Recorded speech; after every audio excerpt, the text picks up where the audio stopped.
है कि उसने सिर्फ 10 दिनों में स्टेल्थ जेट को मार गिराने वाले हथियार बना लिए हैं।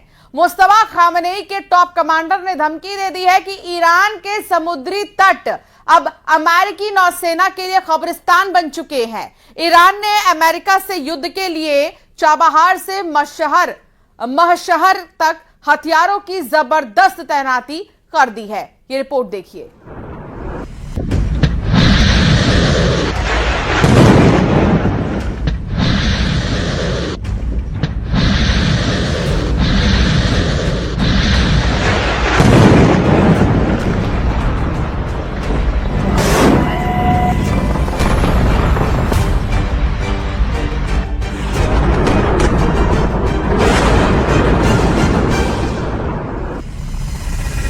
ट्रंप ने ईरान पर हमला किया, फिर डील की चाह में रहम दिखाते हुए हमला बंद कर दिया।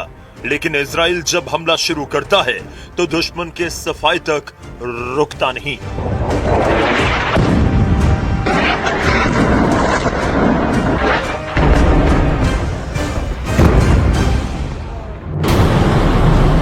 जैसे 12 दिन का युद्ध हुआ, जैसे 28 फरवरी के बाद अमेरिका और ईरान में बारूदी टकराव हुआ, क्या ये धमाके उससे कम लगते हैं? क्या ये बर्बादी कुछ कम है?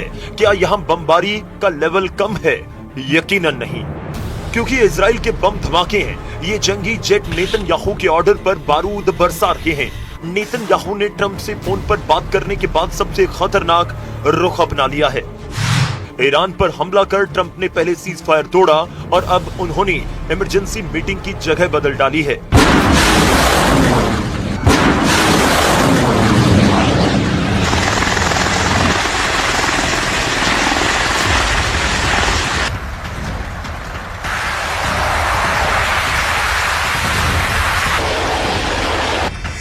अमेरिका बड़ी दुविधा में है कि ईरान के कट्टर लड़ाकों का पक्का इलाज कैसे करे।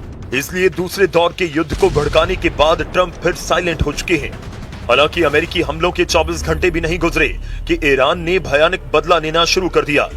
ईरान ने हॉर्मुज को फिर से बारूदी सुरंगों से पाट दिया है। ईरान ने वॉर जोन में अपने सबसे विस्फोटक हथियारों की तैनाती करके धमकी दी है कि अब ट्रंप ईरान पर हमले की जुर्रत नहीं दिखा सकते। रेवोल्यूशनरी कमांडर अकबर जादेह ने धमकी देते हुए कहा कि इसमें कोई शक ना करें कि चाबहार से लेकर महशहर तक के पूरे इलाके को हमलावरों के लिए कब्रिस्तान बना दिया गया है।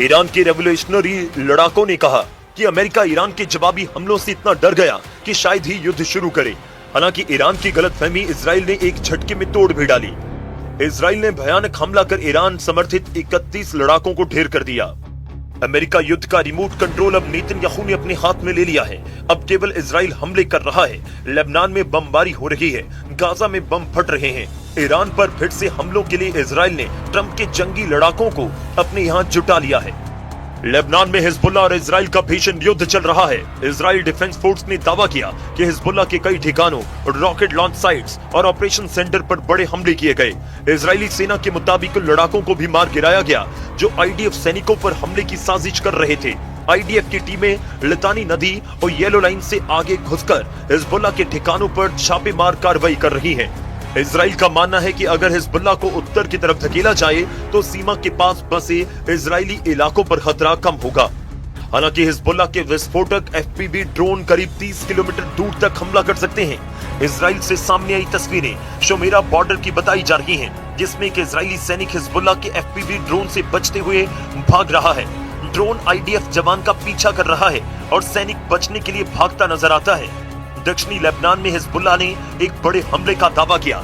ईरानी न्यूज एजेंसी IRNA के मुताबिक हिजबुल्लाह ने मंगलवार को इजरायली सेना के सैन्य वाहन को निशाना बनाया। ड्रोन और हमले में 4 इजरायली सैनिक मारे गए। हिजबुल्लाह के जबरदस्त पलटवार से भड़के नेतन्याहू ने लड़ाका ग्रुप को खत्म कर डालने का ऑर्डर दे दिया है। בהנחיה שלי ושל שר הביטחון, יחד עם הרמטכ"ל, אנחנו מעמיקים את הפעולה שלנו בלבנון. צה"ל פועל עם כוחות גדולים בשטח ותופס שטחים שולטים. אנחנו מבצרים את רצועת הביטחון כדי להגן על יישובי הצפון. במקביל אנחנו מקיימים מאמץ לאומי ענק כדי לקדם פתרונות יצירתיים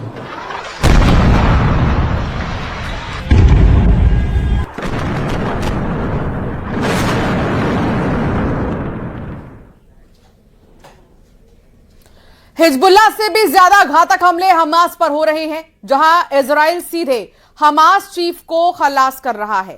पिछले 11 दिनों से इजराइल ने हमास के 2 चीफ मार डाले।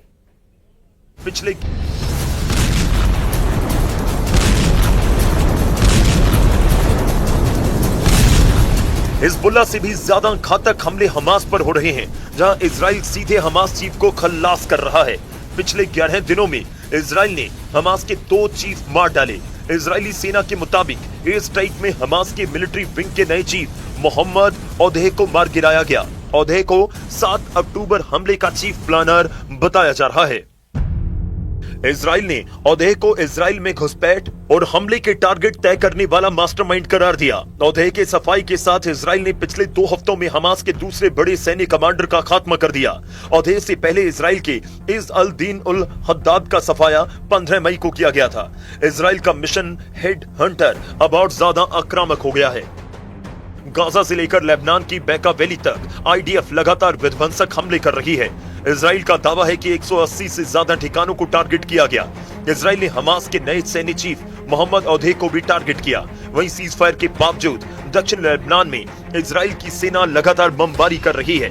साफ दिख रहा है कि इजराइल केवल जवाबी हमला नहीं, बल्कि हमास और हिजबुल्लाह की पूरी कमांड चेन तोड़ने के मिशन पर उतर चुका है, जिसे देखते हुए अब ईरान लेबनान वॉर में गेम चेंजर हथियारों के साथ एंट्री लेने के सिग्नल दे रहा है। लेबनान में इजराइल का ईरान से एनकाउंटर शुरू। इजराइल के बेन गुरियन और रेमन एयरपोर्ट इस वक्त अमेरिकी एयरफोर्स के बड़े बेस बनते जा रहे हैं। रिपोर्ट के मुताबिक दर्जनों अमेरिकी लड़ाकू और ईंधन भरने वाले विमान अब भी इजराइल में तैनात हैं। इतने सैन्य विमान मौजूद हैं कि आम फ्लाइट ऑपरेशन तक प्रभावित होने लगे हैं, जिससे साफ हो चुका है कि ईरान पर अमेरिका और इजराइल का दोबारा हमला हो सकता है। सीज फायर के बाद भी इजराइल में अमेरिकी सैन्य मौजूदगी लगातार बढ़ने से ईरान भी एक्टिव वॉर जोन में उतरने की तैयारी कर रहा है।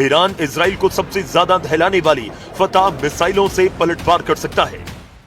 ईरान की फतह एक हाइपरसोनिक मिसाइल है, जिसकी रेंज 1400 से 1500 किलोमीटर बताई जाती है। इस मिसाइल की रफ्तार मैक 15 तक है, यानी ये 18,000 किलोमीटर प्रति घंटे की रफ्तार तक पहुंच सकती है। इजराइल के मिसाइल डिफेंस ईरानी हाइपरसोनिक हमलों को रोकने में नाकाम साबित होते रहे हैं, लेकिन नेतन्याहू इस वक्त डिफेंस से ज्यादा ऑफेंस यानी आक्रामक होने पर ध्यान दे रहे हैं, क्योंकि फतह अकेली मुसीबत नहीं। इजराइल पर हुए हमलों में जिन मिसाइलों ने तबाही मचाई, उनकी लिस्ट देख लीजिए, क्योंकि यही अब तक नेतन्याहू के लिए सबसे बड़ी परेशानी बनी हुई है। खैबर शिकन मिसाइल की रेंज 1450 किलोमीटर तक है।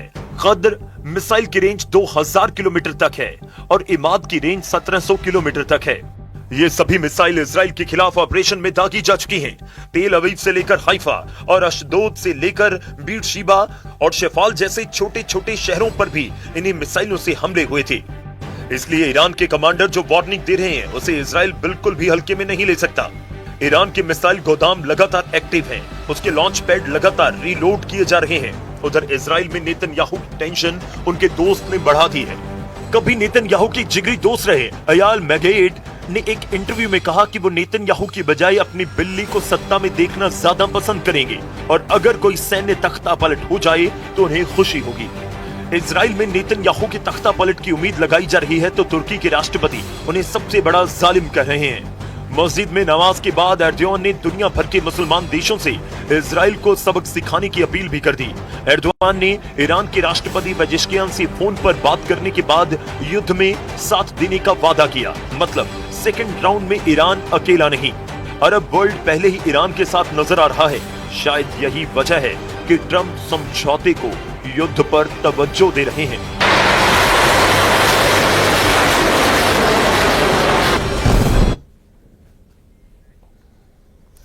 रूस यूक्रेन जंग अब